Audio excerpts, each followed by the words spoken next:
카메라는 지금 2대 운영되고 있으니까 자연스럽게 시선 처리하십니다. 그래요? 그러니까 시선을 카메라를 보면 좀 어색한 거죠? 네, 약간 그렇죠. 좀 그렇죠. 그 계속 옆모습이 나올 수 있겠네. 그러니까 뭐 중간중간에 뭐 얘기하실 땐 저쪽 봤다가 이제 저 봤다가 뭐 이렇게 왔다 갔다 하시면 되세요. 마이크 위치는 괜찮은가요? 네, 잠시만요. 더 가까이. 저희가 큐를 지금 걸어놓은 상태니까 네네. 그냥 바로 사인 드리면 시작하시면 돼요. 네, 알겠습니다.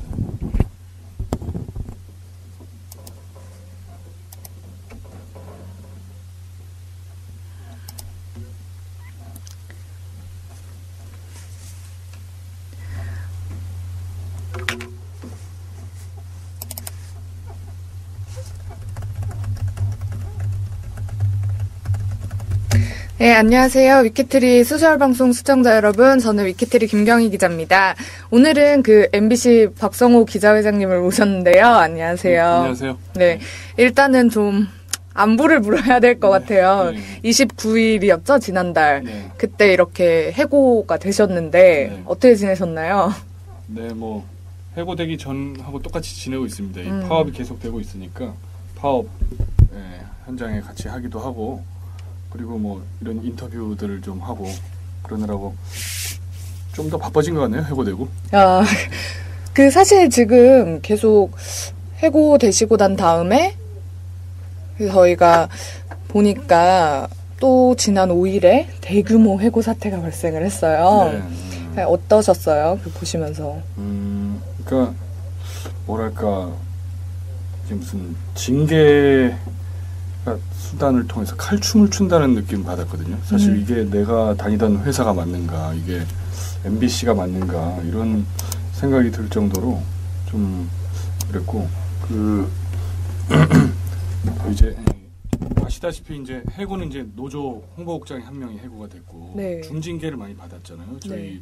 최일구 선배랑 김세용 네. 국장 같은 경우에 뉴스데스크 앵커를 하고 있거나 하셨던 분들이고 또 사실 보도국 편집 담당하는 부국장이셔서 일정 부분 우리 현재 뉴스의 편집진으로서 조금의 책임 의식을 좀 느끼시고 또 후배들의 지적에 공감하시는 그런 문제의식을 갖고 계신 거였거든요. 그런 분들이 징계를 받게 돼서 안타깝고 부장들도 3분이나 징계를 받으셨는데 굉장히 역량으로 보나 또 성품으로 보나 여러 가지 면에서 MBC의 상당히 그 에이스 기자라고 불리던 부장들인데 네.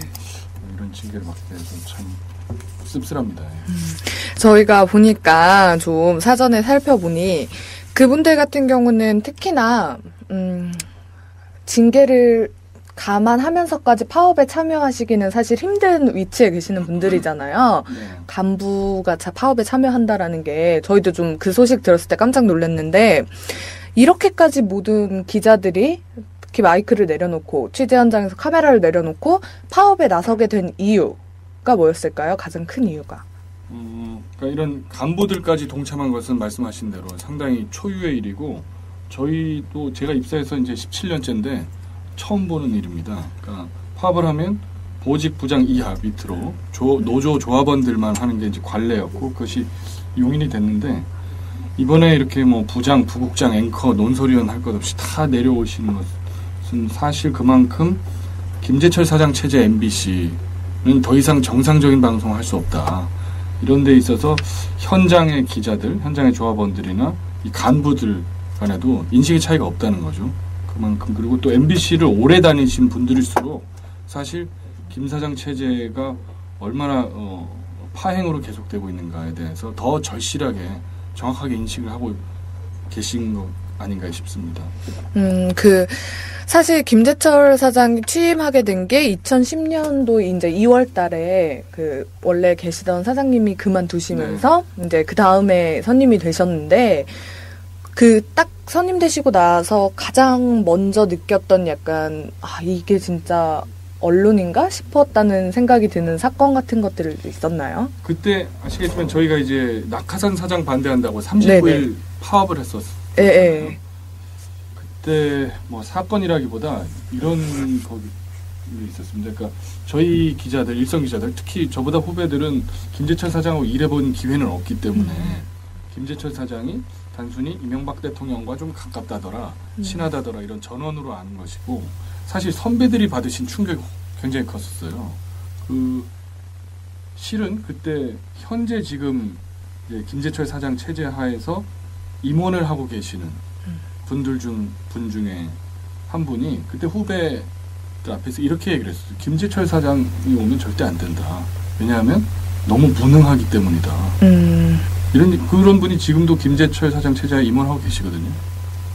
그리고 지금 파업에는 참여 안 하고 계시지만 보도국의 많은 간부들이 늘상 하시는 말씀들이 아니 아무리 여권에서 자기들이 좀 보내고 싶은 사람을 인사를 한다고 쳐도 적어도 최소한 이 업무 역량이 되는 사람을 보내야 되는 것 아니냐 이런 말씀들을 굉장히 많이 하셨죠. 그리고 실제로도 근래까지도 파업에 참여하지 않고 계시는 간부들도 저희들 만나면 우리가 이렇게 망가진 것은 사실 김재철 사장이 인사를 예를 들면 이념적으로 굉장히 치우친 확신범 같은 부장들을 주요 포스트에 앉히고 나머지는 업무 능력은 좀 떨어져도 말 잘 듣는 부장들을 많이 배치해서 이렇게 망가졌다 이렇게 말씀들을 하시니까요.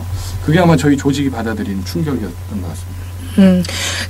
사실 MBC 기자라는 직업이 어떻게 보면 언론인들이 갖고자 하는, 언론인을 꿈꾸는 그런 대학생들이나 뭐 이런 기타의 학생들이 꿈꾸는 거의 최고의 직업이 아닐까 해요.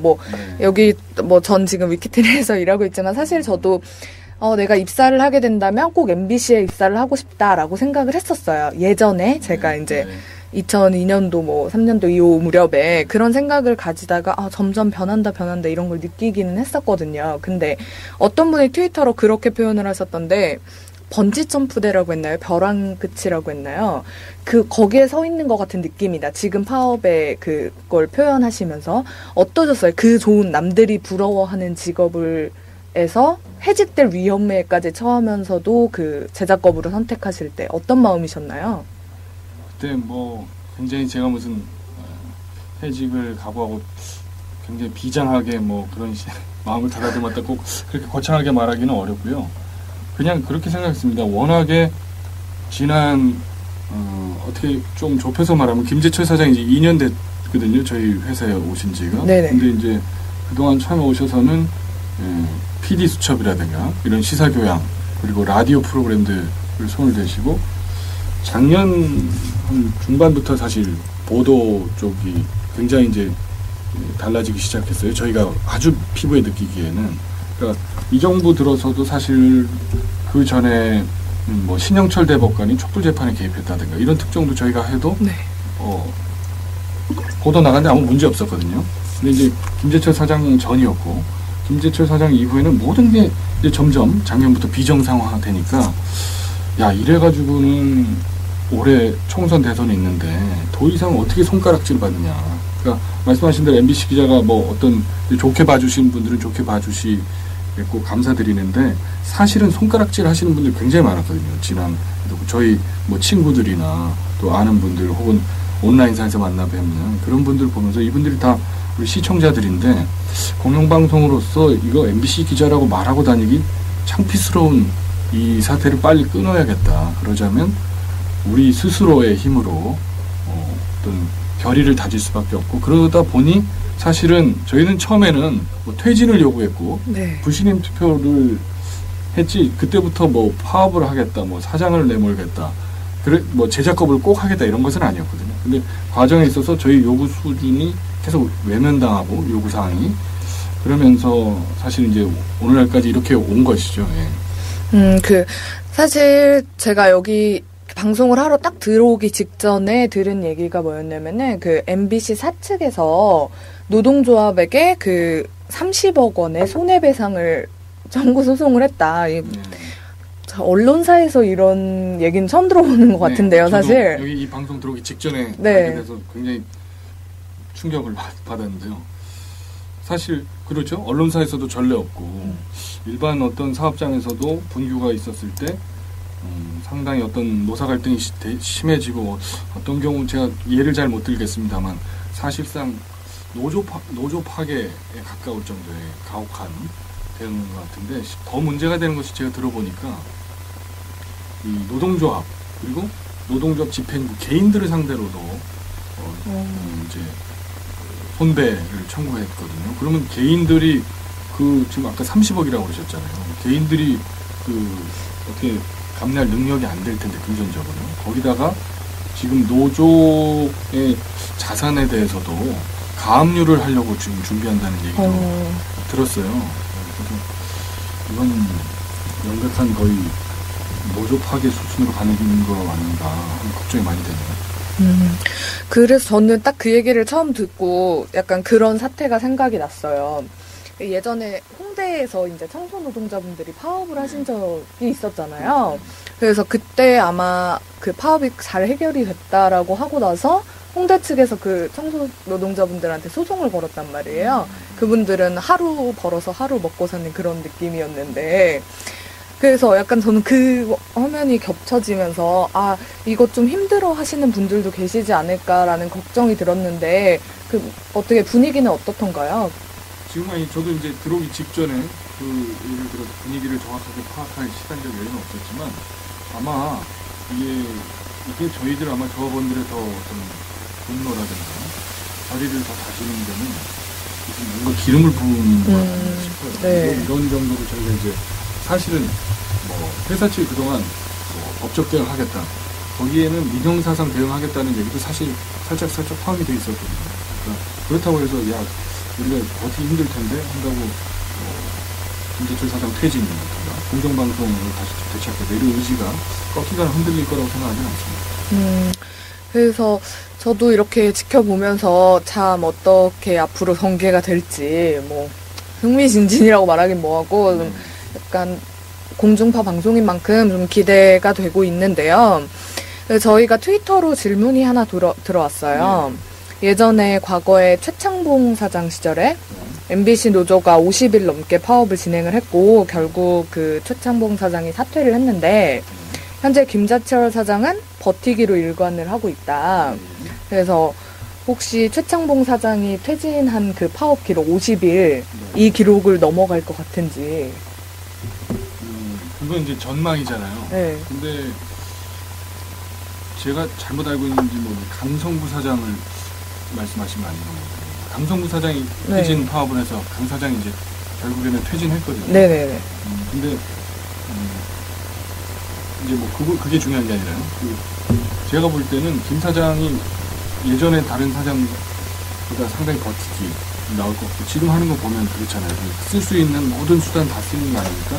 예를 들면 저도 해고가 됐죠. 또 추가 징계자가 계속 나오죠. 그리고 이제 그렇게 손배소까지 청구한다면 오래 갈 것 같네요. 그래서 저는 김재철, 제가 사실 MBC 제대로 뉴스 데스크라고 거기 계속 나오고 있잖아요. 저도 보고 있는데 너무 재밌어요. 그래서 사실 너무 재밌고 제가 집에 TV가 없거든요. 근데 만약에 이런 뉴스가 방송을 통해서 나온다면 난 집에 TV를 사겠다 이런 얘기를 한 적이 있어요. 그게 원래 그 기자들이 만들고 싶은 뉴스였나요? 내용에 따라 좀 차이는 있는데요. 예, 그런 것들이 많이 포함되어 있죠. 예. 근데 실제로 그러면은 좀 데스크하고 이제 그러니까 데스크라고 하면 혹시 모르시는 분들이 있을까봐 저 위에서 이제 취재 부장님이시라든지 그런 분들하고 사실 어떤 아이템이 생기면 얘기를 나누게 되잖아요. 기자들은. 그리고 이 아이템을 보도하겠습니다. 해라, 하지 말아라 이런 얘기도 하고 그런 것들이 많이 있는데 실제로 이렇게 부딪히는 경우들이 많이 있었나요? 이제 저희 보도국 내에서. 어느 회사나 그렇겠지만 그 언론사에서 부딪히는 경우가 많이 있죠. 기사를 가지고. 근데 저희 같은 경우는 지난해 이제 굵직굵직한 사례들을 보면 예를 들면 저런 것들이 있었죠. 민주당 대표실을 KBS에서 도청한 의혹이 있다. 그래서 그 파문이 커져서 취재들을 하는데 기자들이 소소한 그 특종들을 해와서 계속 보고를 하고 기사를 썼어요. 근데 이것들이 자꾸 방송에 나가질 않고 나중에 사회부장이 기사를 취재해서 신속하게 송고하지 말아라. 일단은 정보보고를 올리고 안에다가 무슨 내용으로 기사를 쓸 건지 얘기를 해놓고 허락을 받고 기사를 보내라. 이런 일들이 벌어진 거예요. 기자들이 이제 야, 이게 무슨 이런 경우가 다 있냐 해서 그때 당시에도 저희 기자회에서 이제 문제를 삼고 공개 질의를 국장한테 네. 해서 국장의 답변을 얻어내고 한 그런 사례도 있고, 나머지는 뭐 사실 열거하기가 굉장히 힘듭니다. 김문수 지사의 119 예, 전화 예, 논란 예. 같은 경우도 기자들이 취재를 해서 이걸 방송에 내야 될 것 같습니다. 해서 그것이 어느 정도 취재가 됐는데 이제 나중에 이제 편집부나 이런 단계에서 이제 잘리고 하는 그런 것들 때문에 옥신각신하긴 했는데, 근데 또 그런 문제는 있습니다. 저희들 돌이켜 보면은 이런 게 이제 누적이 되다 보니까 기자들마다 좀 편차는 있겠지만 기자회나 노동조합이 뭐 성명서를 쓴다든지 국장에게 질의를 한다든지 항의를 한다든지 하는 것들은 굵직한 사안에 있어서 좀 있지만, 아주 세세하게 매일 일상에서 벌어지는 것들에서 기자들이 몇 번 싸우다가 좀 지친 거예요. 예를 들면 네. 뭐 이 기사를 좀 오늘 발제를 하겠다 쓰는데 네. 그건 됐고 오늘은 이걸 한번 해보지 그래. 예를 들면 네. 그러면 첫날은 아마 기자도 다른 거 해보지 하는 것도 아마 기사가 되는 걸 거예요. 그러면 네.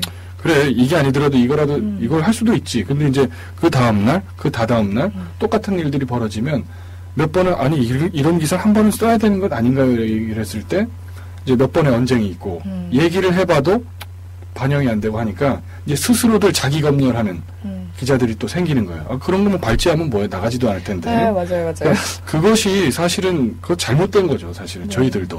저희들도 그러다 보니까 기자들이 침묵하는 기자가 생기고 그리고 또 이런 걸 좀 하자, 좀 별로 다루지 않아도 될 것들, 좀 연성 아이템이나 이런 것들을 다루자고 했을 때 뭐 돌아서서는 욕하면서도 그냥 하고 그러면서 뭐 의미 있는 기사 찾아서 낸다는 게 얼마나 뭐 그게 가능하겠어라고 이제 냉소하게 되고, 또 하나는 그러면서 이제 또 돌아서면 괴로워하는 거예요. 그리고 뭐 기자들끼리 모이거나 선후배들끼리 만나면 정말 문제다. 근데 그것은 이제 그 이상으로 조금 더 조직적으로 아니면 조금 더 적극적으로 저항하는 것들이 조금 결여됐던 거, 이런 것들은 저희가 반성할 대목이고, 저도 이제 기자회장을 맡았기 때문에 그것을 제가 조직적으로 더 크게 저항을 하게끔 한다는 데 있어서는 저희 역량이 좀 부족했다, 이런 생각을 하고 있죠. 그러면은 저희가 이렇게 보면서 사실 기자들은 특히나 현장에 나가서 국민들을 만나는 시간이 참 많아요. 가서 뭐 취재 과정도 거쳐야 되고 어디 들어가 보기도 해야 되고. 근데 저도 예전에 이제 취재를 나갔다가 제가 본 건데 공중파 기자분한테 이렇게 너네랑 인터뷰 안 한다, 해봤자 내보내주지도 않으면서 왜 하냐 하면서 나가라 막 이런 식으로 하시는 분들도 계셨단 말이에요. 실제 그런 일들을 겪기도 하셨나요? 이제 제가 겪지는 않지만요. 이제 기자들 따라서 그런 경우가 있었죠. 지난번에 소셜 테이너 뭐 출연 제한 같은 이상한 그 규제 조치를 저희 회사가 만들어서 그 여러 이제 소셜 테이너들이 MBC 출연 거부 선언하셨잖아요. 그런데 이제 저희들이 뭐 다른 기획 기사를 쓴다든가 할 때 뭐 그 서울대 조국 교수도 계셨고 공지영 작가분도 계셨고 뭐 이제 코멘트가 꼭 필요한, 예를 들면 도가니 사건 터졌을 때는 그렇죠. 공지영 작가 멘트를 따지 않으면 안 될 거 아니에요. 근데 그럴 때 번번이 인터뷰 거부를 당한 거예요, 우리 후배 기자들이. 그러니까 할 수 없이 어디 그 유튜브였는지 어디 다른 데 동영상 있는 거 그런 걸 그냥 와서 이제 싣고 하는 걸, 그러면서 이렇게 굉장히 그 씁쓸해하고 하는 후배들을 제가 봤었어요. 그 기사 준비하면서. 그런 것들. 그리고 현장에 나가서도 물론 이제 아까 말씀하신 그런 경우도 적지 않게 있고, 그래서 그런 것들이 얼마나 힘 빠집니까, 그 기자들이. 그렇죠. 또 섭외하고 할 때 섭외 단계에서부터 당신들하고 인터뷰 안 맞아요. 하겠다. 네. 아마 기자분들의 자존심이라고 할까요? 굉장히 좀 되게 힘든 일이잖아요. 그게 기자로서 일하기에. 진짜 기자 일을 그만두고 싶다, 막 이런 신경까지 들 것 같은데, 실제로 막 그런 고민을 하는 후배들도 보셨나요? 그렇죠. 예, 그런 경우를 이제, 근데 문제는 그게 이제 너무 내면화가 되니까 사람들이 냉소적이 돼가지고 바로바로 이렇게 얘기한다기보다 무슨 이제 좀 일과 끝나고 저녁 자리라든지 이런 데서 한참 지나면 얘기가 나오는 경우도 좀 있어요. 그러니까 요즘 보면 저희들도 사실 소통이 많이 필요합니다. 기자들 사회도. 그러니까 온라인이 발달하고 이렇게 됐지만 의외로 뭐랄까요, 오프라인으로 네. 이렇게 자기 고민을 털어놓고 하는 문화가 네. 뭐 어느 쪽에 이제 문제가 있는지 모르겠지만 예전에 비하면 저희도 많이 줄었어요. 조직 문화가. 네. 예전에 제가 이제 초년병 기자 때는 그날 풀고 뭐 맥주집에 가서 네. 뭐 선배들하고 이런 일이 있었다 오늘 또 상의도 하고 또 혼나기도 하고 네. 물어보기도 하고 하면서 그날 풀고 그 다음날 또 반영하고 했는데 요즘은 사실은 이제 그런 접촉기도 많이 줄어들고 해서 사실 그런 대화는 좀 줄어들었는데 실제 이제 전 기자회장을 하니까 여러 얘기를 듣죠. 네. 회의도 하고 그러면서 그렇게 괴로운 사례를 많이 들었을 뿐만 아니라 그렇죠. 사회부 후배들이 그런 괴로움이 굉장히 많았어요. 막 FTA 시위 때 가장 네, 그렇죠. 컸었고 그리고 뭐 아까도 드린 대로 이제 민주당 도청 의혹 수사 같은 것 할 때도 나중에는 특종하면 뭐하냐 기사를 못 쓰게 하는데 그런 것 또 FTA 때도 뭐 현장에서 야유 듣고 멸시받고 뭐 이런 것도 그런 것이지만 이게 이런 걸 괴로워하더라고요. 그러니까 FTA 반대 집회를 취재를 하러 가면 오로지 데스크의 지시사항이 물리적 충돌이 있으면 보고하고 기사를 써라. 충돌이 없으면 쓸 것 없다. 그러니까 이제 집회라는 게 그렇잖아요. 요구사항이 뭐 크게는 같더라도 그날그날의 메시지들이 있잖아요. 그럼 네. 그것들을 잘 읽어내서 어떻게 기사로 전달할 것인가 해서 속보를 써나가야 되는데 경찰과 시위대가 충돌하면 충돌했다라고 이렇게 뉴스는 단신이 나가고 그런 건 리포트가 되기도 해요. 네. 근데 충돌 안 하면 기사를 쓰지 말라고 하니까 이제 후배들이 그럼 우리가 무슨 폭력 사태를 취재를 하러 다니는 거냐 지금. 그렇죠. 그런 자괴감들이 굉장히 많았고 저도 아침 뉴스 앵커를 하면서 참 이런 앵커라면은 빨리 그만두고 싶다 이런 생각을 한 게 한두 번이 아닙니다 사실. 사실 MBC, 뭐 YTN, KBS 이렇게 사상 초유의 사태였죠. 방송 3사가 공동 투쟁을 선포를 했어요. 아마 마찬가지로 현장에서 느끼는 그런 괴로움들이 가장 아마 크게 작용을 했을 것 같은데요. 네. 그쪽 기자님들하고 이렇게 어떻게 얘기 좀 해보신 적 있나요? 네, 이제 기자회장이니까 KBS나 이런 타사하고도 얘기할 기회가 있는데요. 그러니까 얼마 전에도 제가 KBS 기자협회부에도 저도 기고를 했고 그쪽에 이제 실린 글들도 쭉 봐오면서 느꼈는데 약간의 차이가 있을지 몰라도 그 기자들이 겪었던 어떤 자괴감 이런 것은 MBC나 KBS나 큰 차이 없다라는 게 느껴지더라고요. 어떤 KBS 기자분이 쓰신 말씀 보면 저희가 이제 처음 제작거부 들어가고 할 때 보면 그런 표현을 쓰시더라고요. 사실 망가지기 시작한 걸로 따지면 우리가 먼저 망가졌는데 이게 남의 일이냐 저 MBC의 사태가. 그래서 그런 것을 보면서 이게 현재 지금 지난 한 4년간 공영방송 YTN까지도 치면 다 뭔가 사장 임명에 있어서 정부의 입김이 작용하는 이런 공영방송 측면에서 이런 공통된 이제 고민과 불만들, 문제점이 노출된다는 것도 사실 또 의미가 있는 것 같습니다. 네. 특히 제가 보니까 KBS, YTN 뭐 마찬가지일 텐데요. 결국은 한 곳을 향하고 있어요. 그쵸? 이명박 정권 들어서 어쨌든 뭐 각자의 사장들이 뭐 그러한 성향을 가지고 있었든 결국은 이명박 정권 들어서 그렇게 됐다라는 건데 이명박 정권이 바뀌죠. 이제 뭐 어느 쪽으로 바뀔지는 모르겠지만 뭐 바뀌게 되면은 김재철 사장도 어차피 물러날 건데 이렇게 막바지에 이럴 필요가 있느냐 뭐 이런 얘기도 있어요. 어떻게 생각하시나요? 그런 얘기 하시는 분들이 계신 걸 아는데요. 그럼 그렇게 이제 가정을 한다면 김재철 사장이 만약에 정권이 바뀌어서 물러나게 된다면 그게 내년 2월이지 않습니까? 그럼 저희들이 지금 앞으로 1년 동안 계속 이런 파행 방송을 하고 참고 이런 또 불공정한 뉴스를 더군다나 큰 선거가 2개나 있는 해에 시청자분들한테 내보내라는 것은 사실 있을 수 없는 일이라고 생각을 하고요. 또 반대로 이렇게 말씀하시는 분들도 계시잖아요. 그러니까 너희들 약간 정권이 바뀔 것 같으니까 뒤늦게 일어나서 뭐 이러는 것 아니냐. 근데 그것도 사실 지금 뭐 총선에서 누가 이길지 대선에서 누가 이길지 아나요? 그렇죠. 예. 저희들이 그걸 상대로 뭐 도박을 하고 어디에 줄을 쓴다고 그렇게 말할 수 있는 사안 아닌 것 같고 기자들도 굉장히 생각이 다양하거든요. 네. 그래서 이런 사람들이 뭐 하나로 뭉쳐가지고 야 우리 정권이 끝나가니까 지금 일어서면 어떻게 잘 될 거야라고 계산해서 할 수 있는 문제가 아니거든요.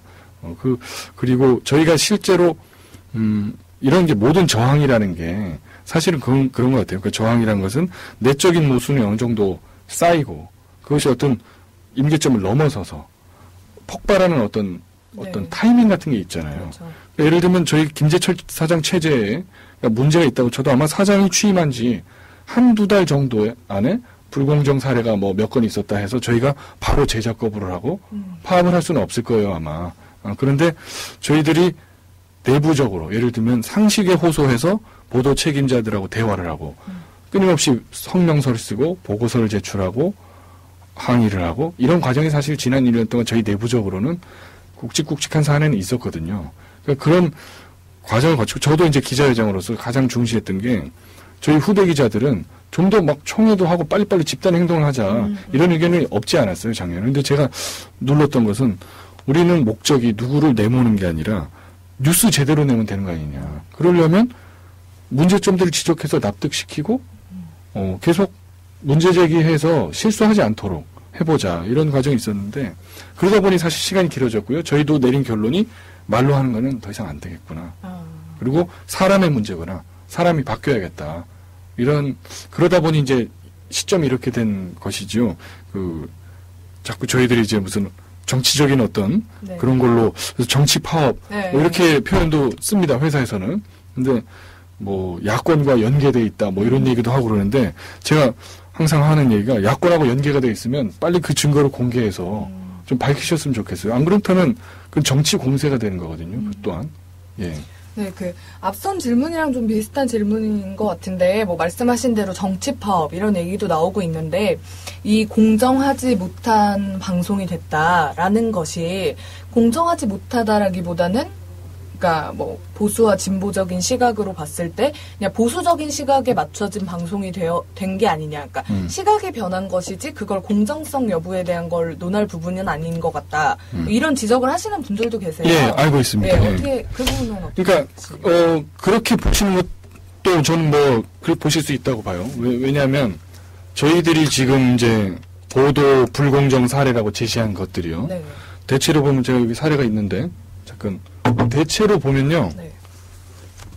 이게 이제 말하자면, 여권에 불리한 네, 네, 기사들이란 그렇죠, 말이에요. 그렇죠. 그러면 이제, 이런 기사들이 많이 안 나갔다. 네. 그러면 마치 저희가, 너희들은 그러니까 야당이 기뻐할 만한 기사를 못 낸 게, 네. 뭐 아쉬운 거냐. 이렇게 얘기할 수 있잖아요. 네. 근데 저희들이 그럼 그거를 이제 방송 3사만 놓고 네네. 봐도요.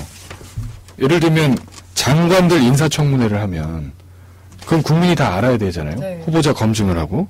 그러면 농림부 장관이 쌀 직불금을 부당 수령한 내용을 사과했어요. 청문회에서. 네. 그러면 보도가 SBS, KBS에 나갔어요. 네. MBC 안 나갔어요. 네.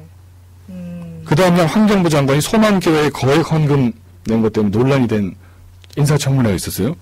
SBS, KBS에 다 나갔어요. 메인 뉴스에. MBC 안 나가고. 그 다음날은 국토부 장관이 다운계약서 논란이 있었어요. 청문회에서. 네. 이 역시 SBS 나가고 MBC는 안 나갔거든요. 그러니까 저희들 이런 얘기를 하는 거예요. 그러니까 그냥 시청자로서 알 권리에 관한 부분인데 이런 것들을 아예 보도를 안 하는 것이 이게 그냥 공영방송으로 맞는 것인가. 그러니까 이슈는 이슈대로 소개해주면 되는 거잖아요.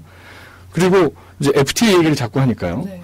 그러면, 당신들은 FTA 반대 세력을 지지하는 것이냐. 이렇게 네. 이제 보실 수 있는데, 네. 저희가 말씀드린 건 이런 겁니다. 그러니까, 지난 11월 22일에 FTA 기습 처리가 됐을 때, 네네.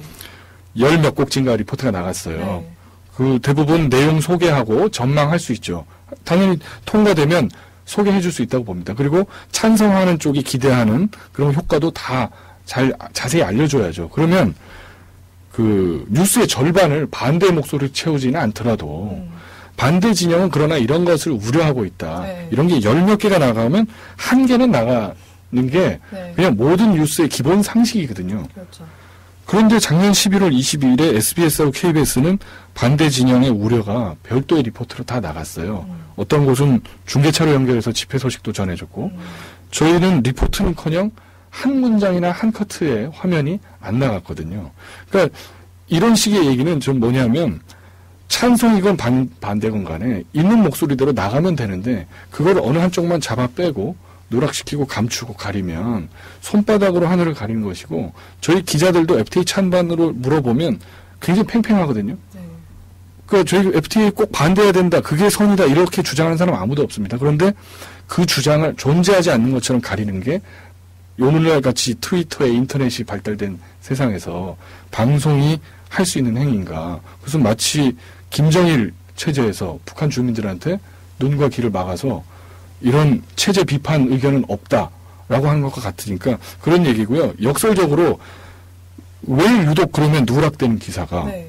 그럼 여권에 불리한 기사인지는 사실은 그것을 누락시킨 보도 책임자들이 설명해야 될 이유들입니다. 네. 그게. 그래서 저희들이 무슨 야권에 유리한 기사를 많이 내보내야 된다. 이런 얘기는 결코 아니고요. 예. 특히 그 방송 3사다 보니까 KBS, MBC, SBS 이렇게 이제 비교를 많이 하는데 뭐 아까도 말씀드렸지만 저는 아주 어렸을 때부터 오랫동안 이제 언론인을 꿈꿨다 보니 그 언론 쪽을 꿈꾸는 친구들은 그렇게 얘기해요. KBS는 어차피 좀 국가적인 그런 요소가 있기 때문에 약간은 조금 이렇게 자유롭지 못한 곳. SBS는 또 기업적인 요소가 강하기 때문에 자유롭지 못한 곳. 그래서 MBC가 가장 낫다. 이렇게 얘기를 한단 말이에요. 아마 이런 평가를 알고 계실 거예요. 근데 KBS와 SBS가 나가는데 MBC는 안 나가는 그런 행태가 반복이 되니까 트위터에서는 그런 얘기를 이제 SBS 뉴스 봐야겠다고. 그렇죠. 예. 그런 얘기 하세요. 지금. 시청률도 또 SBS가 잘 나오죠. 네네네. 예, 그 갑자기 딱 그런 얘기로 바뀌었단 말이에요. 솔직히 좀 속상해서 싸우기도 하셨을 것 같아요. 그러니까 그런 얘기를 저희가 많이 했죠. 네. 저희가 보도 본부장을 만나서도 저희 노보에 그런 걸 표현을 하여튼 비속어가 있어서 제가 못 쓰겠네요. 네. 못 쓰겠는데. 괜찮습니다.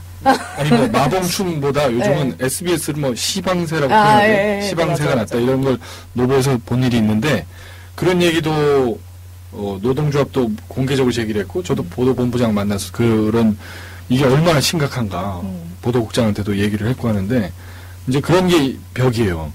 그런 걸 고지것대로 인식을 안 하는 거예요. SBS는 지금 아마 그 시간대에 예를 들면 타사의 드라마들이 시청률이 안 나오니까 반사 얘기를 보기 때문에 잠깐 높을 뿐이다. 뭐 이런 식으로 인식을 네네. 하고 SBS가 편집을 오히려 이상하게 하는 것 같다.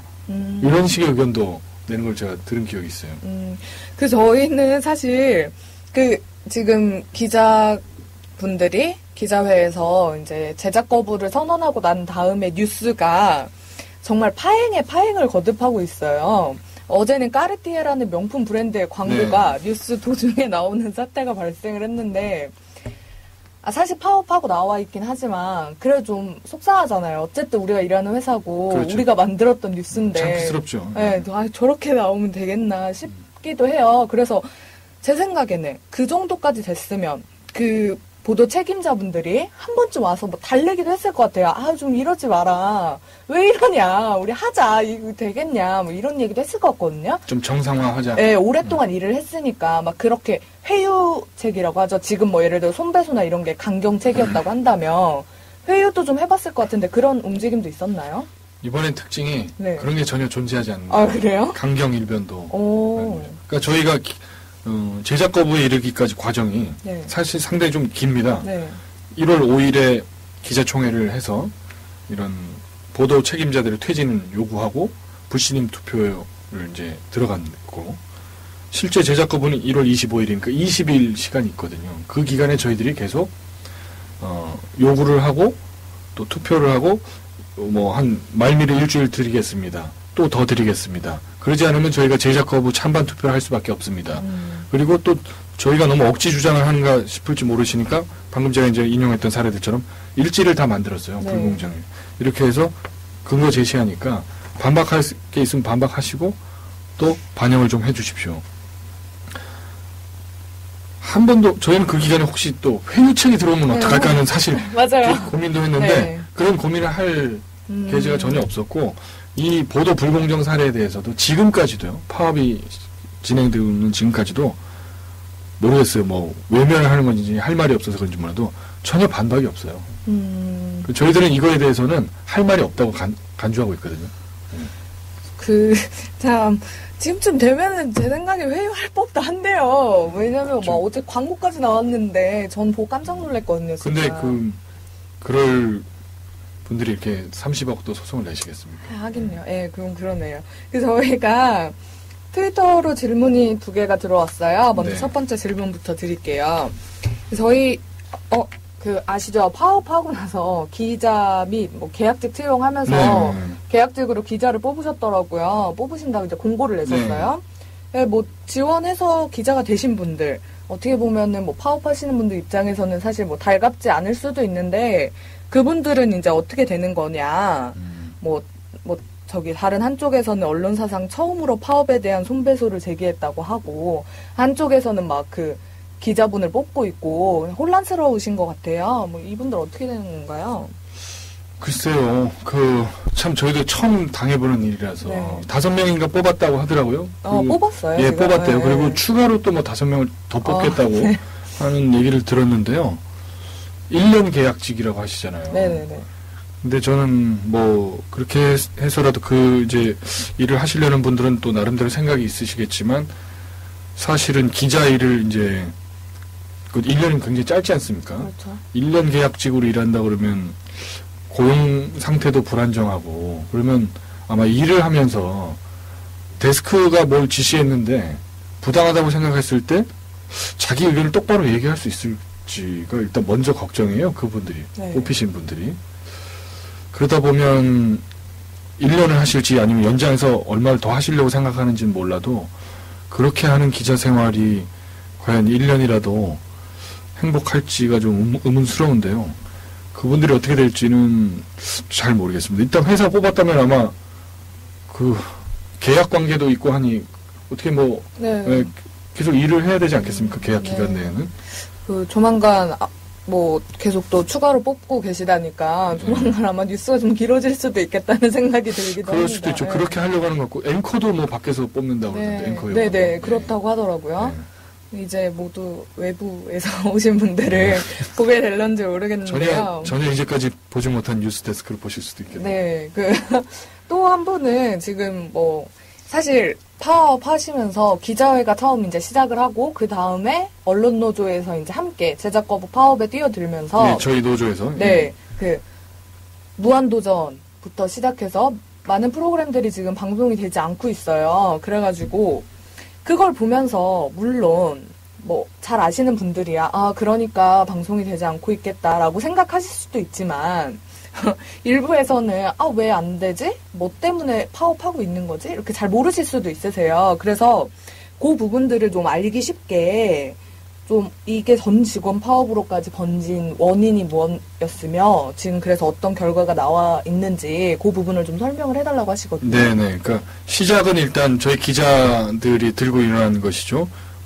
보도 불공정이 너무 심해서 지난 한 해 예를 들면 굵직굵직한 뉴스 가운데에서도 몇 개만 뽑아도 대통령의 내곡동 사저 의혹이라든가 그리고 FTA 비준안 처리라든가 김문수 지사의 119 전화 논란 등등 이런 화제가 될 만한 그리고 시민사회에서 그냥 이슈로 삼고 토론을 해도 될 만한 사안인데 여권에 조금이라도 부담이 될 만한 부분 전부 드러내고 축소하고 누락하는 보도가 날이 갈수록 많아지면서 새해에 총선과 대선이 있는 해에 불공정 보도, 선거 때 불공정 보도는 정말 심각하잖아요. 정치적으로도.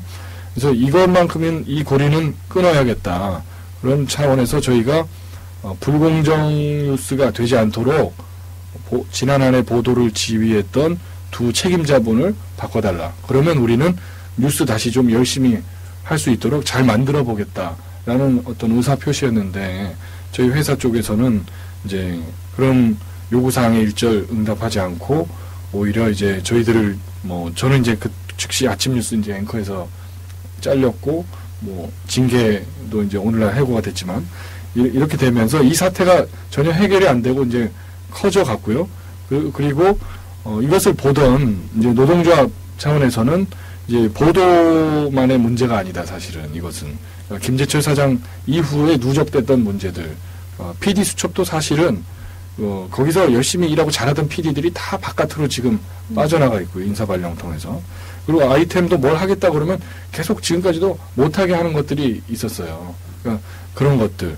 라디오 아시겠지만 진행자들 계속 조금이라도 좀 이 사람들이 입 바른 소리를 할 거 싶으면 뽑아내고, 그리고 아이템 잡는데도 라디오들도 보면 이제 서로 그 안에 또 고충들이 있는 거예요. 그러니까 이런 사실은 비단 보도만의 문제가 아니라 전 부분에 있어서 누적된 문제가 있고 하니 김재철 사장이 사실 그게 또 인사를 그렇게 했기 때문에 그렇거든요. 임원들이나 국장, 부장들을 자기 뜻에 맞는 코드 인사를 해왔기 때문에 이렇게 이제 통제를 해왔는데, 이런 식으로 하던 MBC가 전체적으로 경쟁력이나 신뢰도가 바닥을 칠 수밖에 없겠다 싶어서 저희 모든 부분에 있는 이제 조합원들이 참여하는 파업으로 발전을 한 상태고요. 그런데 이제 회사는 저희들의 요구가 정당하지 않다고 보고 있고, 어떻게 해서든 발본색원에서 이 기회에 이제 회사식 표현으로 따지면 네. 툭하면 파업하는 버릇을 고쳐놓겠다.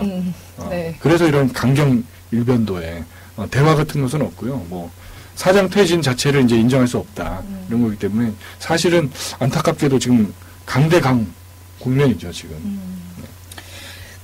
저희가 보면은 아까 말씀하셨듯이 지금 점점 커져서 결국 오늘 이제 보니까 뭐 해풍달 PD님도 네. 파업 참여했다 뭐 이렇게 됐다고 하는데, 회사 측의 입장으로 봤을 때는 결국 시작이 기자회였으니까 네네.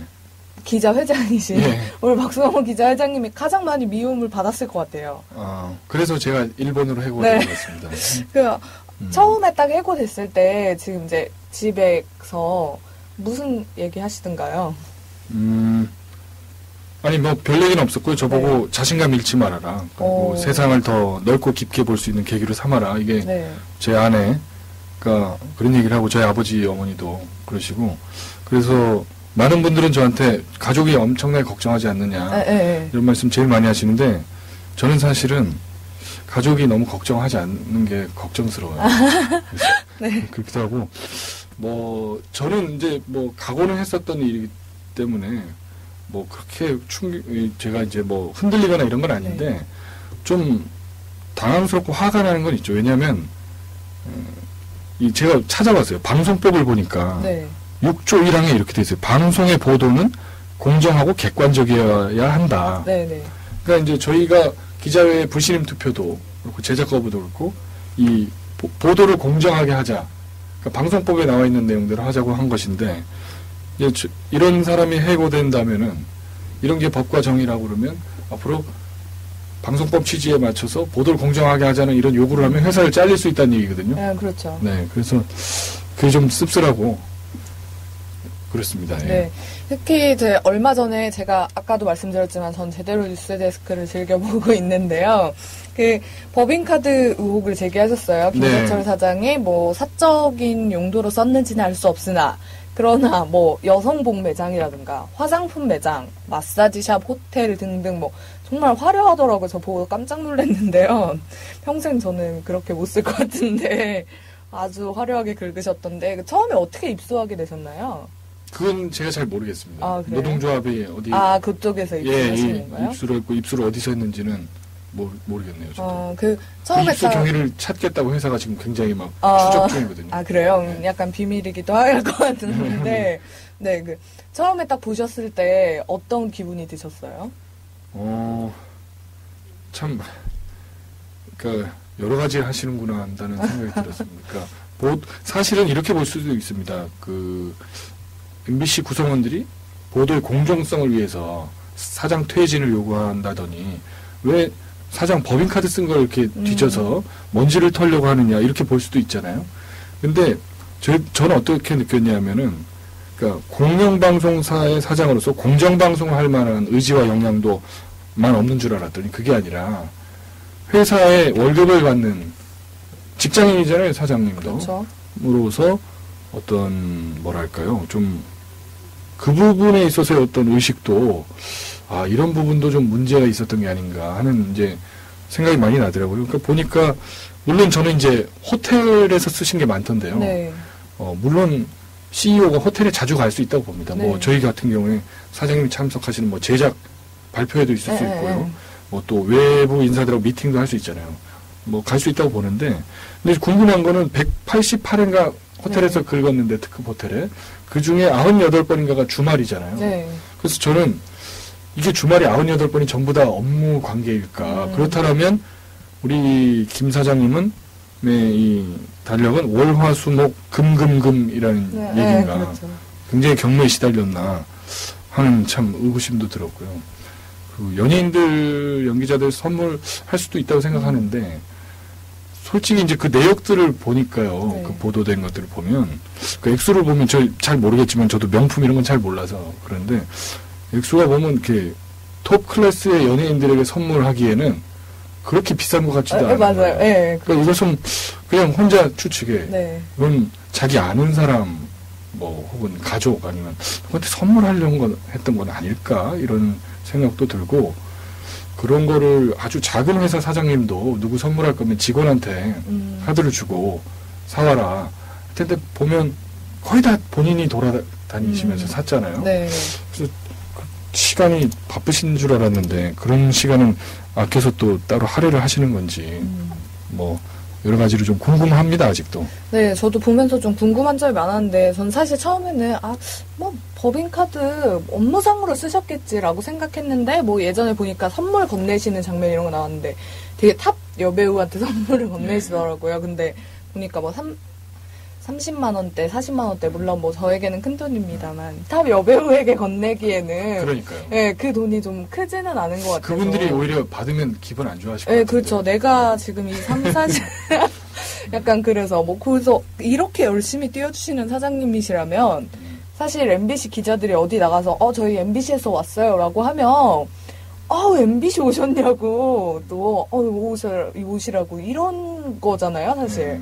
근데 뭐 실제로는 그렇지 않다라는 게 좀 의구심이 들게 느껴지기도 하는데 파장이 컸어요. 그 법인카드 의혹을 보도하고 나서 좀 생각보다 파장이 있었어요. 네, 그래서 그게 보니까 근데 회사에서는 이제 이게 어떤 식으로 자료가 유출됐는지 그 경위를 파악해서 관련자가 있으면 색출하겠다 뭐 이렇게 경찰에 수사를 맡겼다는 얘기를 들었고요.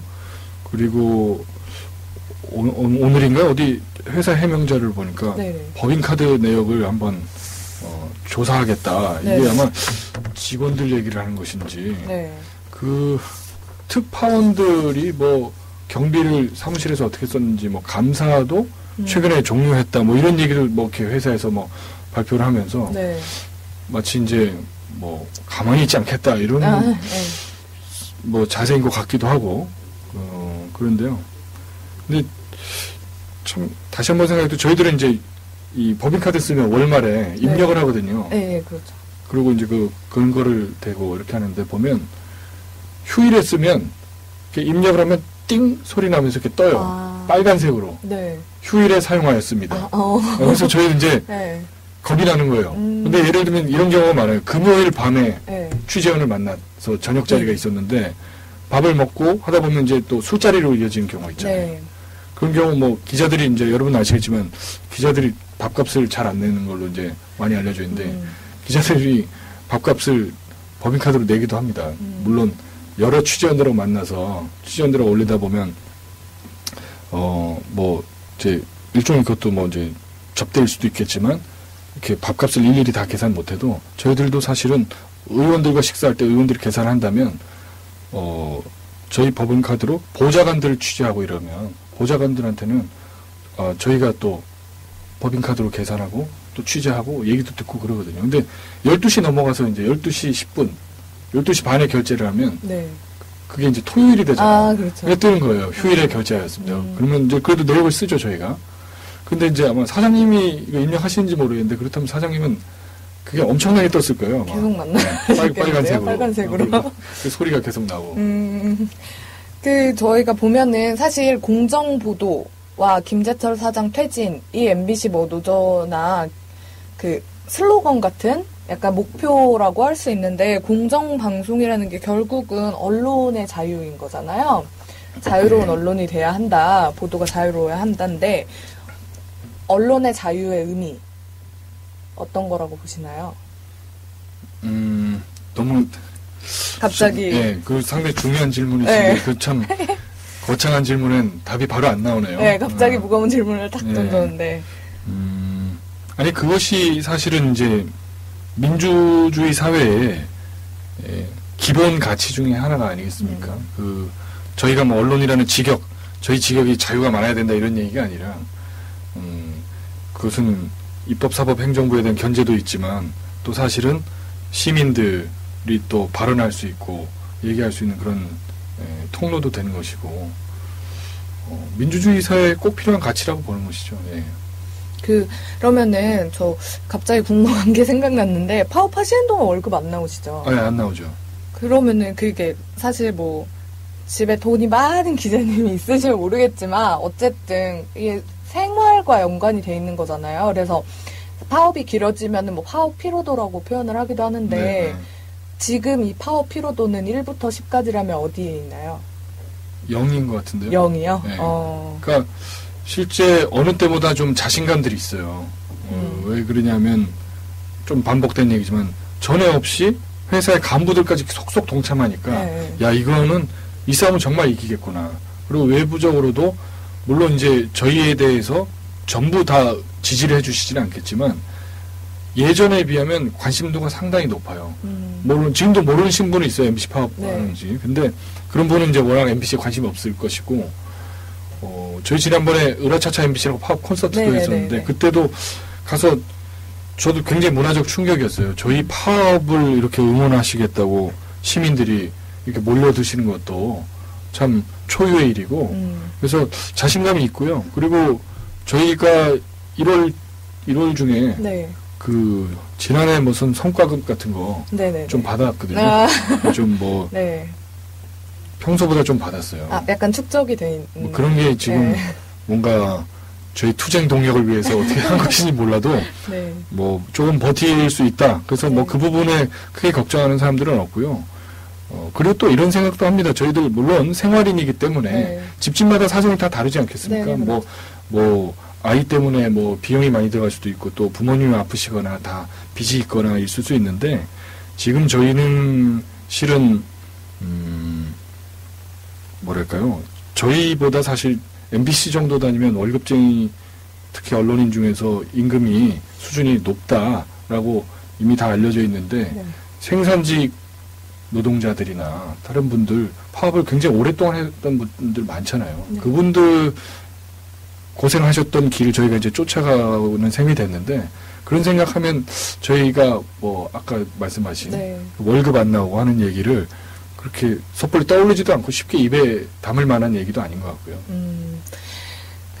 이게 지금 저는 좀 어떻게 보면은 처음 MBC 기자회에서 이제 트위터를 만들어가지고 트위터로 파업 소식을 전하기도 하고 했단 말이에요. 아까 네. 잠깐 으라차차 MBC 방송 그 파업 콘서트를 언급하셨는데 그것도 역시나 트위터를 통해서 뭐 그 포스터를 직접 그리셨던 만화가 강태균 씨라든지 뭐 탁현민 씨라든지 네. 뭐 되게 여러분들이 트위터를 통해서 아마 접하셨을 것 같아요. 네. 트위터를 통해 파업을 전하게 된 계기 같은 게 있었을까요? 네, 저희 기자회에서 제가 이제 비대위, 비상대책위를 꾸려서 네. 저보다 이제 기수가 아래인 후배들하고 함께해서 이제 한 16명 비대위 회의를 하면서 이제 여러 가지 아이디어들을 짰죠. 어떤 식으로 우리들의 주장을 알리고 또 호소할 것인가 하는데 저처럼 이렇게 트위터를 안 쓰는 네. 좀 시대에 뒤떨어진 저의 머리에서 나온 건 아니고요. 뭔가 이제 후배 기자들이 이런데 아무래도 익숙하니까 당장 얘기하더라고요. 제일 먼저 트위터를 활용해서 알려야 한다. 그래서 듣고 보니 그런 거 맞는 것 같더라고요. 네. 그 실제로 효과는 어떤가요? 그때 저희 제작거부 국면에 굉장히 많이들 관심 가져주셨죠. 그 트위터 덕분에. 그래서 또 뭐라고 그러죠? 파워 트위터리언이라고 네, 하시죠. 네. 그런 분들도 저희들 사태에 대해서 관심 표명해 주시니까 네. 훨씬 여론 확산도 많이 됐었고 많은 도움 받았습니다. 저희가 지금 원래 당초 이제 한 30분 정도 얘기를 나누면 되겠다 했는데 시간이 오래 갔네요. 네, 1시간 정도 얘기를 나누고 있는데요. 어쨌든 기자로서 카메라를 내려놓고 마이크를 내려놓은 거는 뭐 물론 여러 가지 사정들이 있겠지만 어쨌든 국민 여러분들께 죄송한 일이기도 해요. 네, 맞습니다. 네, 그래서 그럼에도 불구하고 뭐 우리가 내려놓을 수밖에 없었어요라는 얘기라던가 아니면 조금 더 기다려주세요 뭐 이런 국민 여러분들께 드리고 싶은 얘기를 좀 해주셨으면 좋겠어요. 저쪽 보고. 네. 사실 저희가 제작 거부를 했고 또 결국엔 파업으로 이어졌는데 이런 비정상적인 뉴스, 이런 파행 방송에 대해서는 사실 시청자분들께 대단히 죄송합니다. 그런데 어찌 보면 지난 한 해 뉴스가 공정하게 나가지 못한 그 뉴스가 궤도를 이탈하는 것을 제대로 막아내지 못한 것 역시 대단히 죄송스럽게 생각을 합니다. 그래서 두 가지 죄송스러운데 염치불구하고 사실 저희 제자리로 공영방송으로서 제자리에 돌아올 수 있도록 하기 위해서 이번 한 번만 더 죄송스럽다는 말씀드리고 이번 싸움을 계속 해볼까 합니다. 그래서 반드시 이겨서요. 사실은 저희가 하고자 하는 지금 방송은 보수나 진보 어느 쪽이 편을 들어주자는 것도 아니고 여야 어느 쪽에 기울어야 한다는 것도 아니고 불편부당한 방송 그리고 서울에 살건 지방에 살건 그리고 많이 가졌건 많이 못 가졌건 그리고 기득권층이건 또 다수자이건 그냥 사회적 주류이건 또 비주류 소수자이건 다양한 사람들의 목소리와 의견이 표출될 수 있는 그런 공영방송 본연의 모습을 한번 제대로 만들어 보겠다 이런 몸부림을 치고 있으니까요. 조금만 더 참아주시고 저희가 승리해서 반드시 그런 약속을 지키는 날이 오도록 노력할 테니까 많이 응원해 주시고 저희가 잘못하는 게 있으면 중간에라도 지적해 주셨으면 감사하겠습니다. 네, 뭐 어떤 이유에서건 뭐 어떤 정치적 요소가 아니더라도 언론은 결국 공정해야 한다라는 게 진리인 것 같아요. 그래서 앞으로 이렇게 어떤 활동을 하시던 뭐 사실 오래 가지는 않으셨으면 하는 바람이 있는데 네, 오래 가지 말아야죠. 네, 뭐 어떤 활동을 하시던 저희도 이제 기자로서 또 다른 언론을 지켜보는 눈으로서 열심히 지켜보도록 하겠습니다. 오늘 어떠셨나요? 좀 긴 시간 얘기를 나눴는데. 네, 얘기하다 보니까 시간이 훌쩍 지나갔네요. 네. 그래서 저에게도 상당히 색다른 경험이어서 트위터에 관심을 더 많이 가져야겠습니다. 저도. 예, 트위터에 가입하시면 저한테 꼭 알려주셨으면 네, 좋겠습니다.